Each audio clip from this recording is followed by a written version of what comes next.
একদিন বল্টুর শিক্ষক বল্টুকে জিজ্ঞেস করলেন, বল্টু বলো তো আম উপরের দিকে না পড়ে নিচের দিকে পড়ে কেন? তখন বল্টু বলল, স্যার উপরে খাওয়ার মানুষ নেই তাই। শিক্ষক তখন একটু রেগে গিয়ে বললেন, এই শিখছিস?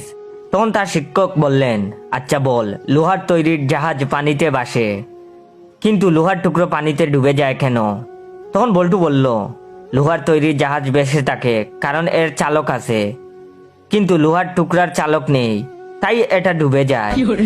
তখন তার শিক্ষক বললেন, তোর মাথায় ডাস্টার মারবো হারামি।